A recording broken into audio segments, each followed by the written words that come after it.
দুপুরবেলাটা ছিল ভীষণ তপ্ত। সূর্য মাথার উপরে কড়াভাবে হাসছে। গৌরী নামের বড় সাদা কালো গরুটা একটি গাছের নিচে দাঁড়িয়েছিল। একটি দুষ্টু মাছি বারবার গৌরীর নাকে বসে তাকে বিরক্ত করছিল। গৌরী বারবার তার লেজ ঝাপটে মাছিটিকে তাড়ানোর চেষ্টা করছিল।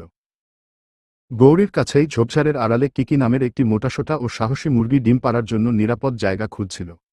কিকি খুব সাহসী ছিল। সে খামারের একটু দূরে বনের কিনারায় চলে এসেছিল। সে সেখানে একটি নরম ঘাসের বাসা তৈরি করল। কিন্তু কিকি জানত না যে ঝোপের আড়ালে কেউ একজন ওত পেতে বসে আছে। সে হল রাঙ্গা, বনের সবচেয়ে ধূর্ত লাল শিয়াল। রাঙ্গা তার জিভ দিয়ে মুখ চাটছিল এবং খুব সাবধানে কিকির দিকে এগোচ্ছিল। তার চোখ দুটো লোভে চকচক করছিল। কিকি একটি বড় সাদা ধবধবে ডিম পারল। সে যখন খুশিতে ডাকতে শুরু করেছে, ঠিক তখনই রাঙ্গা ঝোপ থেকে এক লাফে বেরিয়ে এল।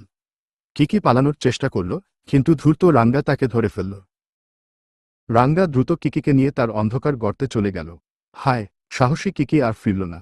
রাঙ্গা তাকে তার দুপুরের খাবার বানিয়ে ফেলল। পেট ভরে খেয়ে রাঙ্গা মনের সুখে তার লেজ নাড়তে লাগল। বিকেলবেলা বুড়ো ড্যান তার খামারে এসে দেখলেন কিকি নেই। তিনি ঝোপের পাশে কিকির সাদা ডিমটি পড়ে থাকতে দেখলেন। তিনি বুঝতে পারলেন যে ওই ধূর্ত লাল শিয়ালটিই এই কাজ করেছে। বুড়ো ড্যান খুব রেগে গেলেন। বুড়ো ড্যান ঠিক করলেন রাঙ্গাকে উপযুক্ত শিক্ষা দিতে হবে। তিনি বনের কিনারায় একটি বড় দড়ির জাল পাতলেন। জালের ওপর তিনি কিছু খাবার ছড়িয়ে দিলেন যেন লোভী শিয়ালটি আবার এখানে আসে। রাত গভীর হল। রাঙ্গা আবার ক্ষুধার্ত হয়ে পড়ল। সে ভাবল খামারে হয়তো আরও মুরগি পাওয়া যাবে। সে চুপি চুপি আবার সেই ঝোপের কাছে ফিরে এল। সে দেখল মাটিতে খুব লোভনীয় কিছু খাবার পড়ে আছে। রাঙ্গা যেমনই খাবারটি মুখে নিতে গেল, অমনি ক্যাচাত! জালের ফাঁদটি বন্ধ হয়ে গেল। রাঙ্গা জালের ভেতরে আটকে গেল। সে অনেক চেষ্টা করল বের হওয়ার জন্য, কিন্তু জালের বাঁধন ছিল খুব শক্ত। সে ভয়ে চিৎকার করতে লাগল। পরদিন সকালে বুড়ো ড্যান তার বন্দুক নিয়ে সেখানে এলেন। তিনি বন্দুক দিয়ে আকাশের দিকে গুম করে একটি আওয়াজ করলেন। ভয়ে রাঙ্গার প্রাণ উড়ে গেল।